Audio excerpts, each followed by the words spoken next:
Como arquitecto, aprendí que la parte más importante de cualquier estructura es su cimiento.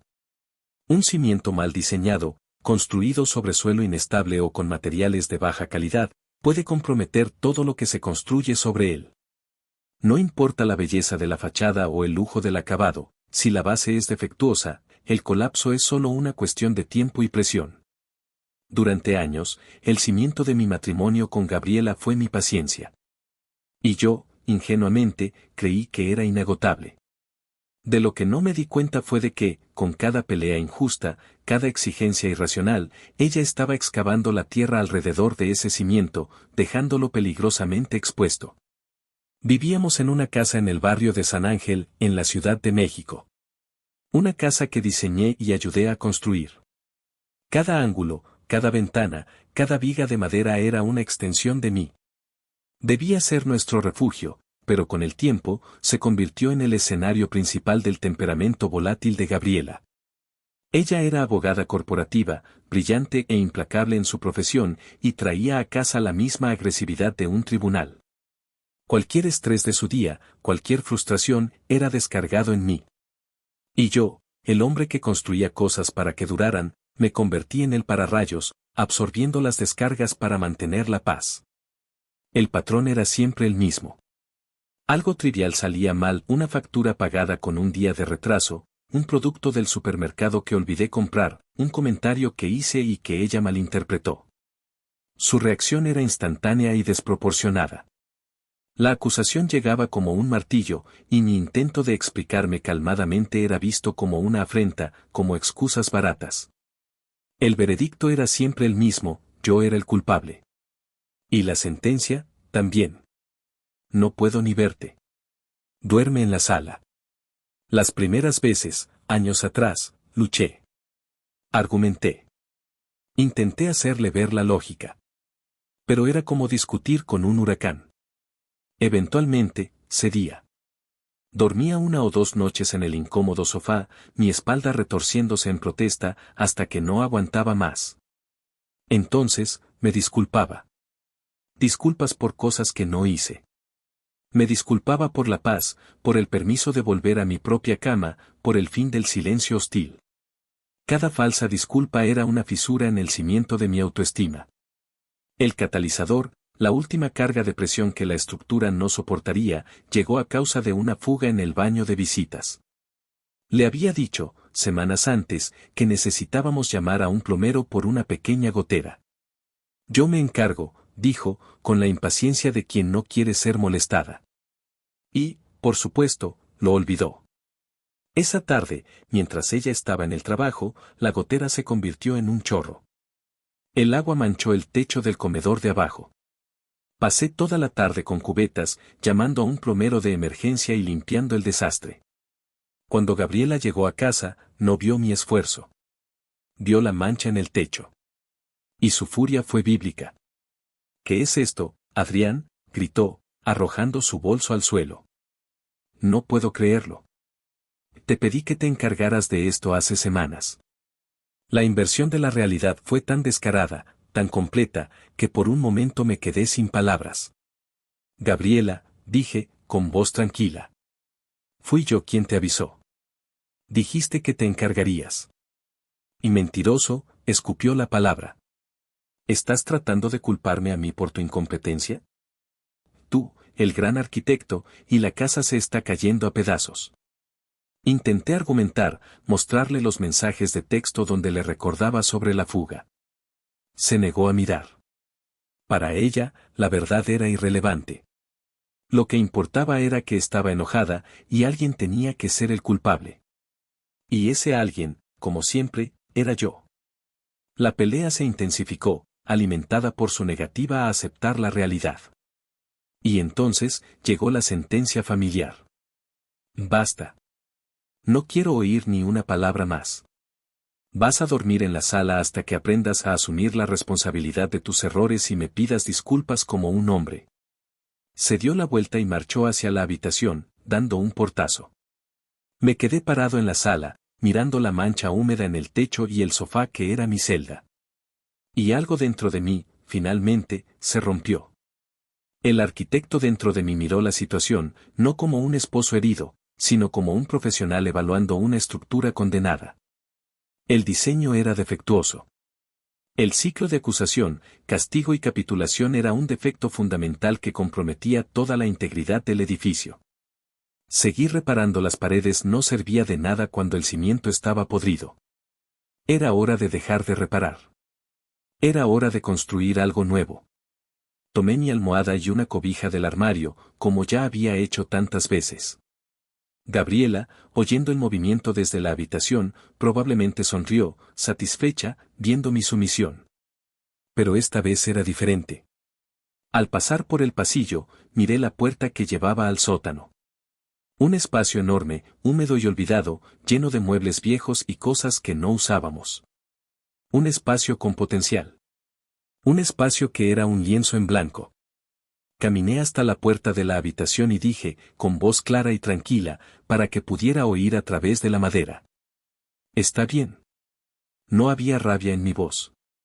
No había resentimiento. Solo había aceptación. La aceptación de que tenía razón. Nuestro matrimonio, tal como existía, se había acabado. Y necesitaba un nuevo lugar para vivir. La ironía era que ni siquiera necesitaba salir de casa para encontrarlo. No iba a disculparme. Iba a empezar a construir. Las primeras noches en el sofá fueron exactamente como Gabriela esperaba, incómodas y humillantes. Me acostaba allí, escuchando los sonidos de la casa asentándose, el zumbido distante del refrigerador, el crujido ocasional de la madera. Desde la habitación principal, no oía nada. Solo el pesado silencio de su victoria. Durante el día, iba al trabajo, volvía, y mantenía una distancia pulcra y silenciosa. Era un fantasma en mi propia casa, exactamente como ella quería. Por el rabillo del ojo, veía su sonrisa satisfecha. En su mente, el cronómetro se había puesto en marcha. Era solo cuestión de tiempo hasta que el dolor de espalda y la soledad me forzaran a arrastrarme hasta la puerta de su habitación para pronunciar las palabras mágicas que tanto deseaba. Lo siento, tenías razón. Pero mientras ella observaba al hombre exiliado, no veía al arquitecto trabajando. Después de la tercera noche, mi rutina cambió. En cuanto oía que su respiración se profundizaba en el sueño, no intentaba dormir. Me levantaba del sofá, tomaba mi laptop y, en lugar de ir a mi estudio en el piso de arriba, bajaba la escalera hacia el sótano. El sótano era el subconsciente olvidado de la casa. Un vasto espacio de concreto, lleno de muebles que prometimos restaurar, cajas de documentos antiguos y el olor a tierra húmeda. Para Gabriela, era un lugar para esconder lo que no quería ver. Para mí, se convirtió en mi estudio secreto, mi mesa de dibujo para la libertad. Allí, en el silencio de las 2 de la mañana, bajo la fría luz de la pantalla de mi laptop, comencé a diseñar. Usé el mismo software de arquitectura que usaba para diseñar rascacielos y residencias de lujo. Pero este era el proyecto más importante de mi vida. Mapeé cada centímetro del sótano. Diseñé paredes de tablaroca para dividir el espacio, creando una habitación, un pequeño baño y una sala de estar con una cocineta. Planifiqué la ruta del cableado eléctrico y de la plomería, conectándolos a los sistemas existentes de la casa, un proceso que, como diseñador de la casa original, conocía íntimamente. No estaba planeando una remodelación, estaba planeando una secesión. Durante el día, la ejecución continuaba. Comencé a hacer pedidos en línea. Cajas de herramientas, rollos de cableado, tubos de PVC, placas de yeso, latas de pintura. Las entregas llegaban mientras Gabriela estaba en su bufete de abogados.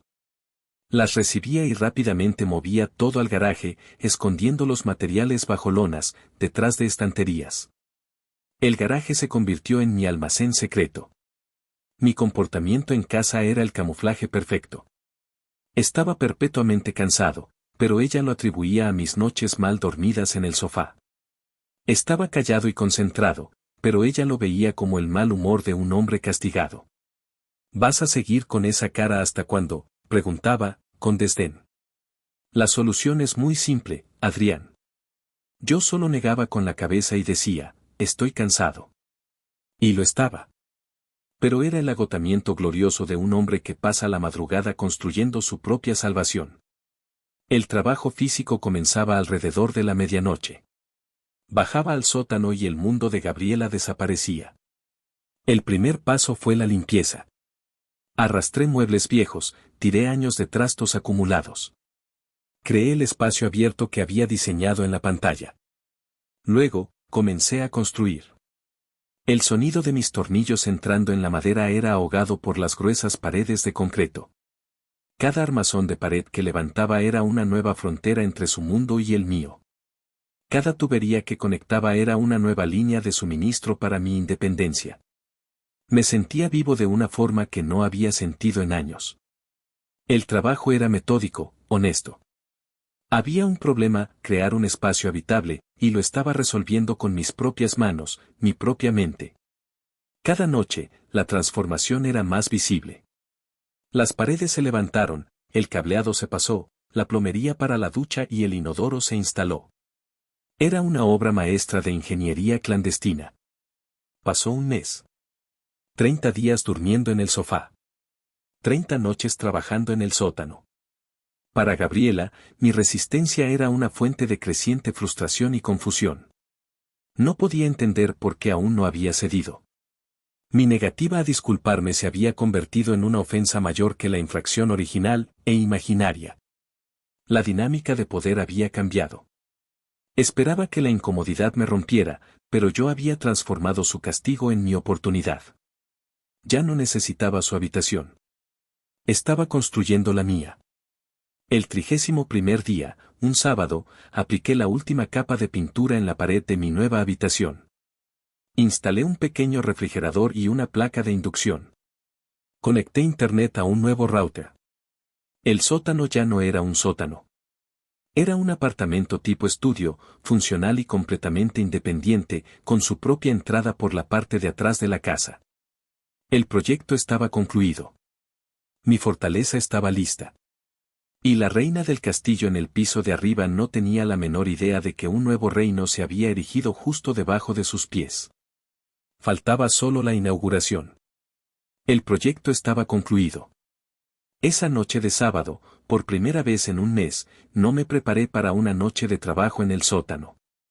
En cambio, tomé una larga ducha en el baño de visitas, me puse ropa limpia y bajé a mi nueva casa. El olor a pintura fresca y madera cortada era el perfume de mi libertad. Llevé conmigo mis pocas posesiones que estaban exiliadas en la sala, mi laptop, algunos libros, la almohada y la cobija. Doblé la cobija y la puse sobre el sofá, un gesto final de despedida de mi antigua prisión. Preparé mi primera comida en mi cocineta, algo simple, un sándwich y una cerveza fría. Me senté en un sillón de cuero que había restaurado, una de las pocas piezas de mobiliario que salvé de los antiguos trastos del sótano. El silencio no era hostil. Era pacífico. Era mío. Podía oír los pasos de Gabriela en el piso de arriba, el sonido apagado de su televisión. Ella estaba en su mundo, y yo, por primera vez, estaba verdaderamente en el mío. La confrontación llegó alrededor de las 10 de la noche. Estaba leyendo, la suave luz de una lámpara de pie iluminando mi nuevo refugio. Oí sus pasos bajando la escalera principal. Adrián, su voz, cortante, resonó por la casa. ¿Dónde demonios pusiste el control de la tele? No está en su sitio de siempre. Esperé un momento antes de responder, saboreando el cambio sísmico que estaba a punto de ocurrir. No sé, Gabriela. No estoy ahí arriba, mi voz sonó clara desde el piso de abajo. Hubo una pausa. Podía imaginarla, parada, confundida. ¿Dónde estás, entonces? ¿En el jardín? En el sótano, respondí. El silencio que siguió fue largo. La curiosidad y la irritación luchaban en su mente. Finalmente, oí sus pasos acercándose a la puerta del sótano. La puerta se abrió con un crujido.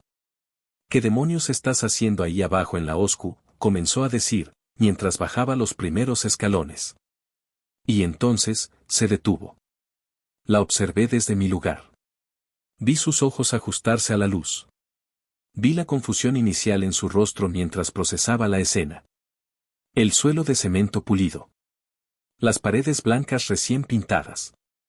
El espacio dividido de forma inteligente. Sus ojos se movieron, catalogando los detalles con un horror creciente. La cocineta compacta. El pequeño baño con una ducha de cristal. La cama de matrimonio, hecha con un edredón nuevo, en un rincón acogedor. La sala de estar, donde yo estaba sentado, leyendo, como si fuera lo más natural del mundo. La confusión en su rostro se transformó en shock. El shock dio paso a una furia tan pura, tan intensa, que casi podía sentirla físicamente. No estaba mirando una remodelación. Estaba mirando un acto de rebelión del más alto orden. ¿Qué es esto? Siseó, bajando el resto de la escalera, sus pies golpeando fuerte en los escalones de madera que había instalado. Es mi apartamento, dije calmadamente, sin levantarme. Marqué la página de mi libro y lo puse a un lado. ¿Te gusta la decoración? Tu apartamento, gritó, la voz resonando en el nuevo espacio. ¿Te has vuelto loco? ¿Gastaste nuestro dinero para construir esto, a mis espaldas?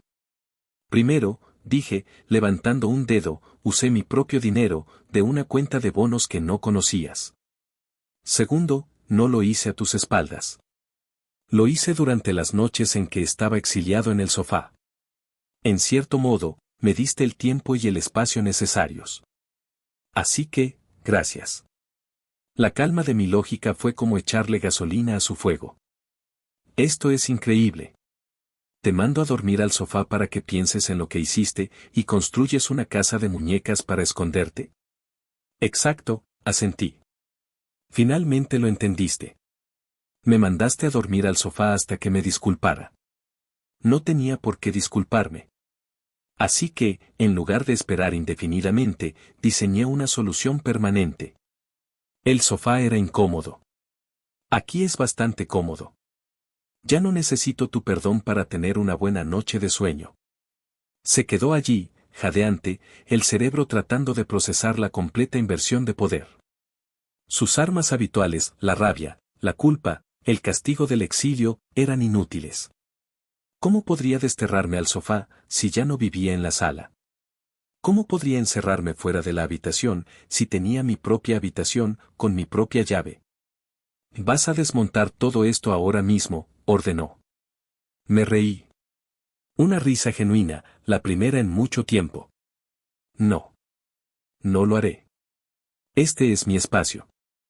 Vivo aquí ahora. La casa es lo suficientemente grande para los dos, Gabriela. Tú te quedas con el piso de arriba. Yo me quedo con el de abajo. Tenemos entradas separadas. Es un arreglo perfectamente funcional. Me miró, derrotada.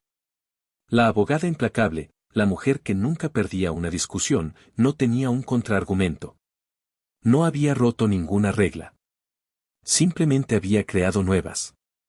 Había rediseñado el mapa de nuestra casa y de nuestro matrimonio. Todavía era la reina del castillo, pero yo había construido un reino independiente y autosuficiente justo debajo de su trono. Esto aún no ha terminado, Adrián, susurró, la voz llena de veneno. Lo sé, dije. Pero esta parte, la parte en la que me controlas con tu temperamento, se acabó. Se dio la vuelta y subió las escaleras, dando un portazo al sótano con toda su fuerza. Me quedé en silencio, escuchando sus furiosos pasos alejarse. Luego, tomé mi cerveza, me recliné en el sillón y volví a leer mi libro. La reconstrucción física estaba completa. Al día siguiente, llamaría a un abogado. La reconstrucción legal estaba a punto de comenzar. El arreglo que siguió fue el de una guerra fría doméstica, librada en frentes de silencio e indiferencia. Me convertí en un vecino en mi propia dirección. Usaba la entrada trasera, que daba directamente a mi apartamento en el sótano. Nuestras vidas, antes entrelazadas hasta el punto de asfixiar, ahora corrían en líneas paralelas que rara vez se cruzaban. Ocasionalmente, nos encontrábamos en el garaje. Intercambiábamos un pulcro asentimiento de cabeza, las palabras reducidas a un buenos días o buenas noches. La casa que diseñé para ser un espacio de unión se convirtió en un dúplex de hostilidad contenida. Y, para mí, fue glorioso. Mi sótano se convirtió en mi santuario. Libre de la tensión constante de andar con pies de plomo, mi mente se aclaró. Mi trabajo como arquitecto, que siempre fue mi pasión, alcanzó un nuevo nivel de creatividad. Sin el estrés de tener que absorber la negatividad de Gabriela, mi energía se redirigió a mis proyectos. Comencé a aceptar trabajos paralelos, más creativos y personales, el tipo de proyectos que Gabriela siempre despreció como demasiado pequeños. Uno de ellos fue la remodelación de un pequeño café cultural en Coyoacán. Fue allí donde conocí a Sofía, la dueña del café. Era una historiadora del arte que había invertido todo en su pequeño negocio. Tenía una visión clara y un profundo respeto por mi oficio. Nuestras reuniones no eran batallas de ego, sino colaboraciones. Apreciaba mis ideas, y yo, su pasión. Trabajar con ella era como respirar aire fresco. Veía mi talento no como una herramienta para criticar, sino como algo a ser admirado y nutrido. Nuestras conversaciones sobre diseño, historia y café se convirtieron en la parte más estimulante de mi día. No era un interés amoroso, era algo casi más importante en ese momento, la prueba de que una asociación basada en el respeto mutuo era posible. Mientras mi vida se consolidaba en una paz productiva, la de Gabriela, en el piso de arriba, comenzaba a desintegrarse. No necesitaba un espía para saberlo, las señales estaban por todas partes. La ausencia de un pararrayos para su furia significaba que la tormenta ahora quedaba contenida dentro de ella y estaba causando estragos. La oía en llamadas de trabajo, su voz en el piso de arriba, antes afilada y dominante, ahora frecuentemente estridente y defensiva. El control que tanto valoraba se le estaba escapando de las manos en el trabajo, al igual que se le había escapado en casa. La parte de la casa que le correspondía, antes impecable, comenzó a mostrar signos de negligencia. El jardín, que siempre insistió en cuidar, tenía las plantas muriendo. La basura a veces se desbordaba. Eran pequeñas cosas, pero para un arquitecto que vive de los detalles, eran síntomas de una falla estructural. Ella, que me acusó de incompetencia por una fuga que ella misma causó, ahora se mostraba incapaz de gestionar su propio entorno. No necesitaba un esposo al que pedirle disculpas, necesitaba un administrador de sistemas para su vida, y ese administrador había renunciado. El divorcio avanzó, y la casa se convirtió en el principal punto de discordia. Era el único bien significativo que nos unía. Su abogado luchó para que ella se quedara con la casa, argumentando que era su hogar. Mi abogado, un hombre sereno y astuto, contrapuso con una lógica simple: su clienta desterró a mi cliente de más de la mitad del hogar durante más de un mes, obligándolo a construir su propio espacio habitable dentro de la propiedad. La premisa de un hogar compartido fue rota por ella. La única solución justa es la venta y la división. La noticia de que la casa tendría que ser vendida fue, para Gabriela, la derrota final. La casa no era solo un lugar para vivir, era un trofeo. Era el símbolo de estatus que exhibía a sus amigas, la prueba material de su éxito. Perderla era perder la fachada que pasó años construyendo. Una noche, oí un golpe en la puerta de mi sótano. Era ella. Era la primera vez que bajaba allí desde la noche del descubrimiento. Sus ojos estaban rojos, y no mostraba rabia, sino un profundo cansancio. «Van a vender la casa», dijo, en voz baja. «Lo sé», respondí, permaneciendo en el umbral de mi puerta, sin invitarla a entrar. «Mi espacio. Mis reglas. No quiero perder mi casa, Adrián». Había un ruego en su voz, un intento de activar la antigua dinámica, donde yo era el solucionador de problemas. La miré con una claridad desapasionada. «Ya no es tu casa, Gabriela. Y, francamente, ya no es mía, tampoco. Es un activo a liquidar. Un proyecto que llegó a su fin». «Pero, ¿a dónde iré?», preguntó, y la vulnerabilidad en su voz era real. Me encogí de hombros, no con crueldad, sino con la honestidad de quien ya no tiene la solución. «No lo sé, Gaby.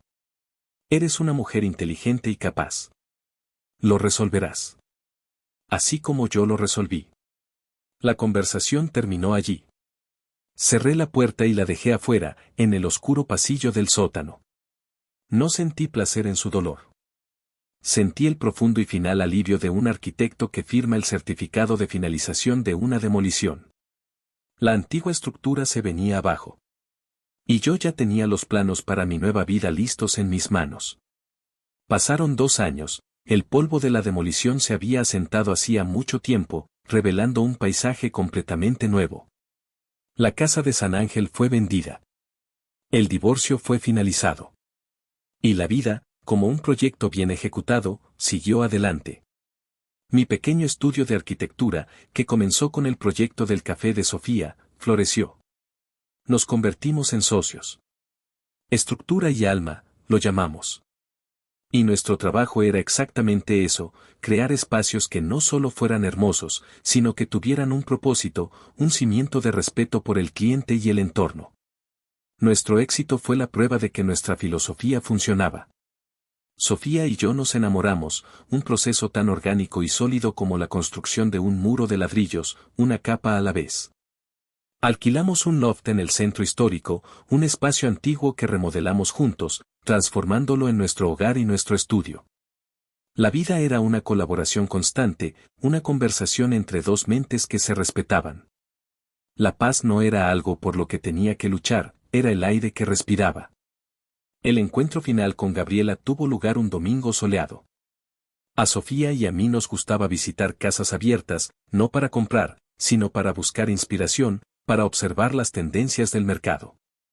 Ese día, estábamos en una mansión ultramoderna en Lomas de Chapultepec, un monumento de cristal y concreto. Y fue allí donde la vimos. Gabriela era la agente inmobiliaria encargada de la venta. Llevaba un traje sastre impecable y una sonrisa profesional que no llegaba a sus ojos.